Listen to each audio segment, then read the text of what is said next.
Hey, we're back. The EV conversation went a lot longer than we thought, so we broke it into two parts. This is part 2 of the EV conversation. Take a listen. My one buddy said his wife loves it because she stomps on the gas pedal and it's like, poof, Yeah. we're gone, right? And so, I mean, good and bad, but there's definitely pluses to them, and I think there's my personal favorite's a hybrid, but that's a different discussion. Right. But getting back to this, just cost-wise here, just trying to figure that out. So did some quick calculations, and it was kind of the average person, say if you're driving 20,000 kilometers a year, is going to spend anywhere from about $2,800 to $3,200 in gas. Okay, so that's at current gas prices based on calculation that chat ran. And so I'm like, okay, well, how much does it cost a year to charge an EV?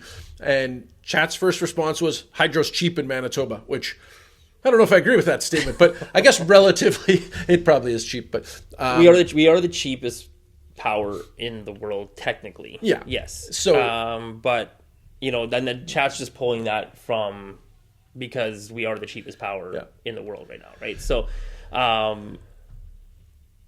it's the same. It's no different than we're kind of going off track on the talk here, but it's no different than how when geothermals came in, right? Like they're a hot commodity. They were a hot commodity, but it took you 15 to 20 years to pay it off. Plus, the cost, right? You know what and I mean? so that's where this is heading, right? That's where this discussion that's where this chat's kind of going, right? That's where this is going because, ChatGPT threw out $800 to $900 a year on Manitoba Hydro costs today. Now they've been approved for some rate increases, so that'll change. But today, $800 to $900. So we're gonna use $800 on that number, and then we're gonna use $3,000 on a car just to be safe. And this does factor in winter driving because your car is gonna use more fuel and the EV loses range in the winter. So I kind of ran that scenario too, and it said, look, it's basically what the charging cost changes by like $1 per 100 kilometers on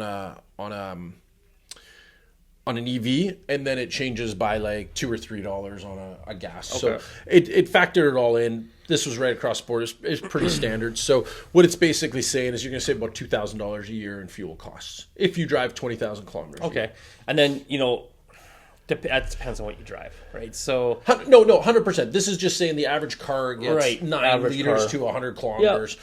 The average vehicle, and that's pretty accurate. I mean, my Volkswagen gets between 7 and 9, depending on how crazy I'm driving and if it's minus 40 or not, right? So, right. And sometimes it gets higher. Like in the winter, I looked yesterday when it was colder. I shouldn't say yesterday, but whatever. Like when it was colder out there, it was getting like 10, 11, right? Yep. So, but on average, it's getting 9, let's say. So it's pretty steady on that, and that's a decent estimate. So, you can save $2,000 a year on that. But what I want you to think about is how much did you just throw it up front? And let's take the rebates off that are there. Okay. There's $9,000. We're at $16,500, right? Mm-hmm. So take your $9,000 off. That's $7,500. Yep. Right. And so, that is a lot to put out up front. Off the vehicle price, though, right? Is that what you're kind of going with? Yeah, $9,000 total. Like, so your total cost to buy the EV, the extra cost for the vehicle, the cost to have your panel upgraded, to do all that was $16,500 roughly, right? That was the quick math we used earlier. Yep. And so I'm going to take that off. So at least, take $9,000 off, which apparently the Manitoba one, like you said, is disappearing. So if that is disappearing, now it's only $5,000. So that changes the dynamic a lot. It changes the dynamic a lot. But let's just, for fun, easy math say that it's $8,000. Yep. That's going to come out of your pocket after rebates. Right.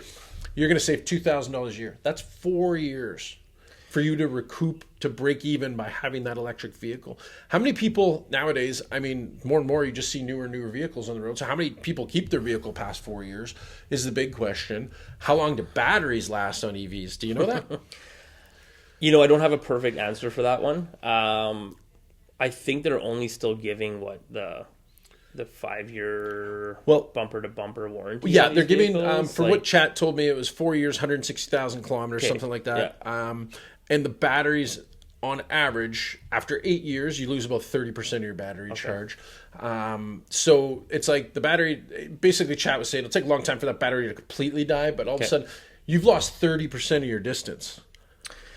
On your, you've lost 30% of a charge, so that's 30% of your distance. And it's still such a new system, right? Like, that's the thing. It's like, it's no different than your cell phone. Say, you can get this many hours on your cell phone, but if you're not doing this, and this, right? So if you're not, again, fast charging stations, then kill the batteries a little bit quicker. Faster. It's like a cell phone. It's like ramping it up, right? So, you throw a ton of inrush current onto those batteries, yeah, you're getting that range. You're getting to point A to point B way quicker, but you're lessening the life of the battery. The right? funny part to me was that chat said most people aren't keeping them that long. They're trading them in before or selling them before. So now you're just into a back to vicious cycle. Like I've heard a lot of like leasing happening with these EV vehicles, right? Yeah. Because the incentives for leasing are a little bit better. But you're rebates from the government aren't always going to be there. They're not. So if you're call it every 5 years, you decide I'm going to get a new vehicle, and you're going to pay an extra $10,000 to $15,000 for that vehicle, you're actually never going to get ahead. You will be at a break-even point every 4 to 5 years. Yep. Right. And so it's a break-even point. It's not a savings point. And that's the biggest thing too, is if you're buying a used EV. Now you're getting into the factor of like, how do you know? Yeah. I don't know what I'm buying, and these batteries are really only good for this long. How did the guy drive it? It's no different than driving a gas vehicle as well. So now we're getting into the whole convoluted industry of like, are you recycling these vehicles after you trade them in? Well, what do you do with these batteries, right? Are you replacing the batteries? And then I've heard, and I don't know, I haven't dug into this thoroughly, but I've heard that the environmental impact to create these batteries is almost as bad as everything else. Now, I don't want to get into that because I don't have evidence behind that or anything, but that's what I've heard. We're on the conspiracy theory. Yeah, we can jump down every rabbit hole. So my point for this whole conversation, I guess, was don't go and buy an EV because you feel that you're going to save money on fuel costs because you're going to break even in 4 years. Buy the EV because you want to have the environmental impact, I'm guessing, would be your best bet. I mean, yeah, have a stronger, I guess, like don't argument with it is what you're kind of going with. Yeah, don't just be like, oh, yeah, go buy. Like I heard that out of so many people on the news. Go buy an EV. Go buy an EV, and it's like, well, that's not the easy solution. No. And if you can't afford the $2,000 extra for fuel a year, you probably don't have the extra $16,000 to put up front and wait for a rebate to come back to you.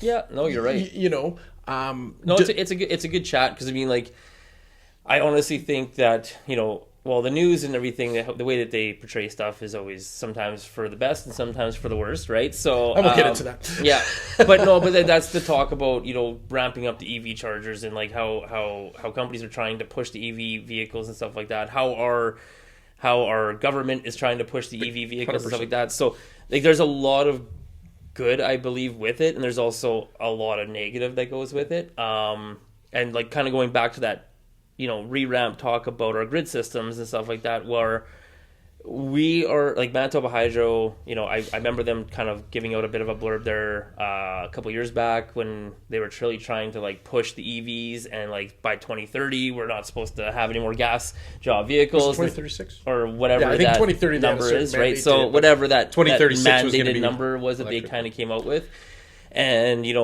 Manitoba Hydro still on. We're sitting on such an old grid system still that if even 50% of our population was to go EV tomorrow kind of thing, they basically said like our grid system is going to shut down. Yeah. We're going to see blackouts. We're going to see some very destructive measures that can come from that impact.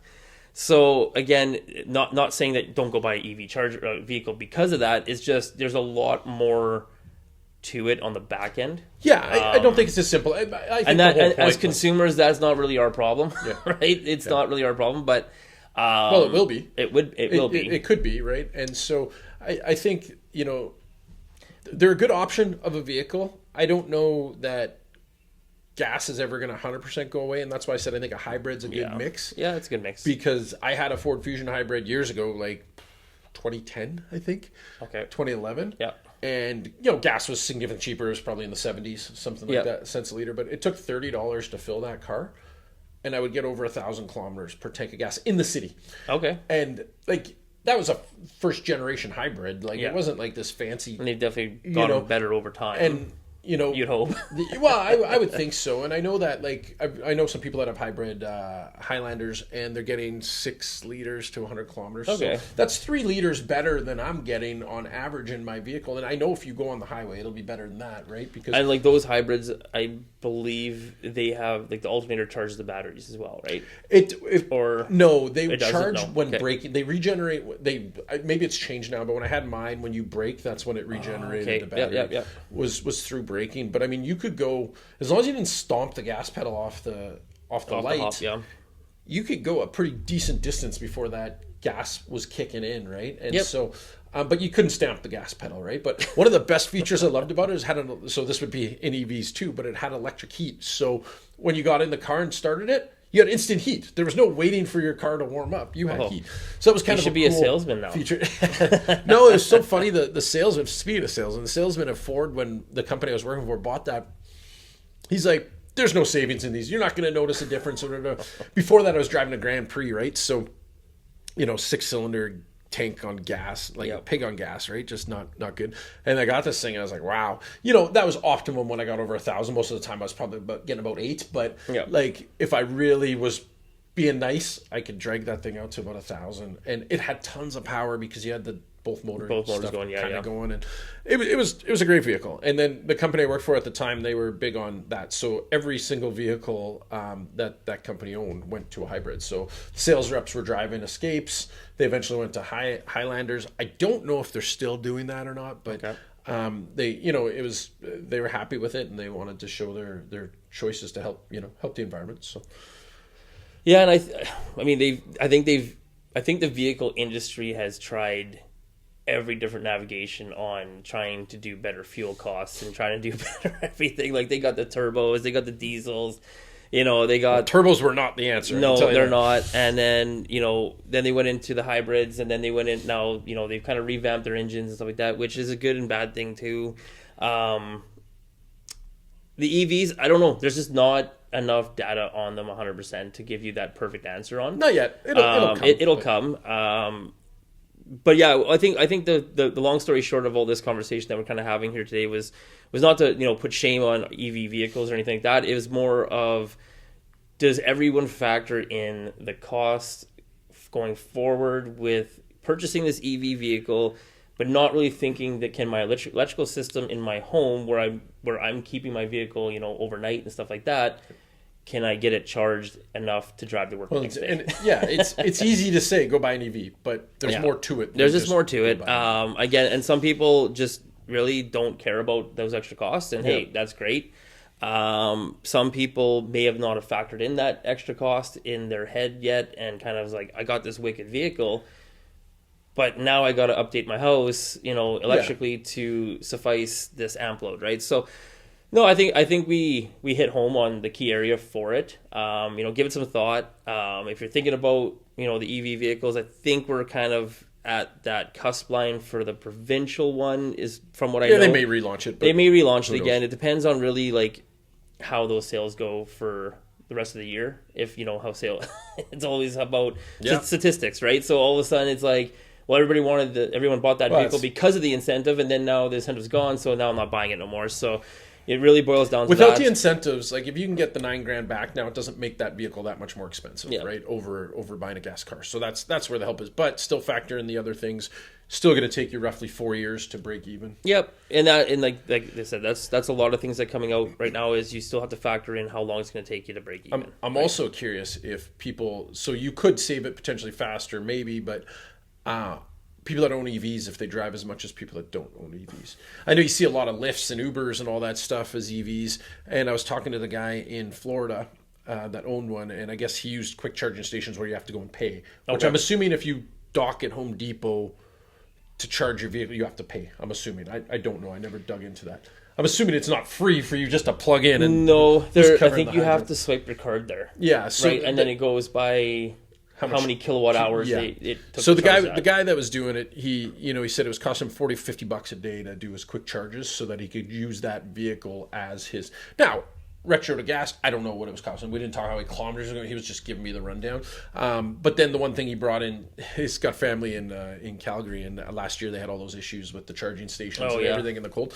So those are all things that I want you to think about and factor in that, yes, in the winter you're going to go less distance, but it still doesn't mean it's doing a big savings over a car. It's about the same even with that less distance, because a car goes up, the EV goes down, it washes itself out. But just something to think about, folks. If you're getting folks, there we go again, folks.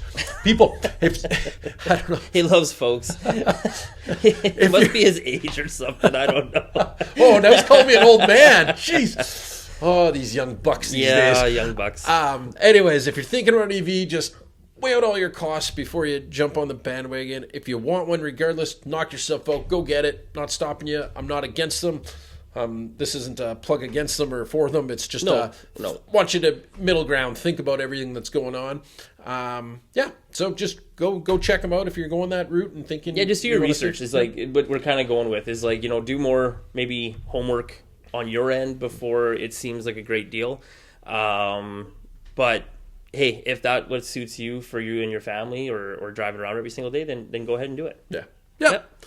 Well, that's our rants. Okay. Hopefully it made sense. If it didn't, listen to it again and again and again. again until it makes sense. Yeah. Okay, everyone, take care. We'll talk right. soon. See you later, guys.